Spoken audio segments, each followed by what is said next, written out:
রাজশাহীতে মোটর শ্রমিক ইউনিয়নের সদ্য ঘোষিত কমিটি বাতিল ও নির্বাচনের দাবিতে হঠাৎ করেই সব ধরনের বাস চলাচল বন্ধ করে দিয়েছেন শ্রমিকেরা। সোমবার সকাল থেকে দূরপাল্লা ও আন্তঃজেলা রুটে বাস চলাচল বন্ধ থাকায় চরম ভোগান্তিতে পড়েছেন সাধারণ যাত্রীরা। পরিবহন সংশ্লিষ্টরা জানান, রোববার বাংলাদেশ সড়ক পরিবহন শ্রমিক ফেডারেশন রাজশাহী জেলা মোটর শ্রমিক ইউনিয়নের ২১ সদস্যের নতুন কমিটি ঘোষণা করে। এতে রফিকুল ইসলাম পাখিকে সভাপতি ও মমিনুল ইসলাম মমিনকে সাধারণ সম্পাদক করা হয়। তবে শ্রমিকদের একটি অংশ এই কমিটিকে পকেট কমিটি আখ্যা দিয়ে প্রত্যাখ্যান করে আন্দোলনে নামে। আন্দোলনকারীদের দাবি, ঘোষিত কমিটি বাতিল করে ৩ মাস মেয়াদী আহ্বায়ক কমিটি গঠন এবং দ্রুত নির্বাচনের রোডম্যাপ ঘোষণা করতে হবে। দাবি আদায় না হওয়া পর্যন্ত ধর্মঘট চলবে বলেও হুঁশিয়ারি দিয়েছেন তারা।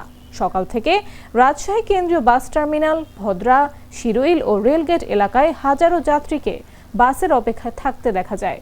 জরুরি কাজে ঢাকাসহ বিভিন্ন জেলায় যেতে না পেরে চরম দুর্ভোগে পড়েছেন তারা।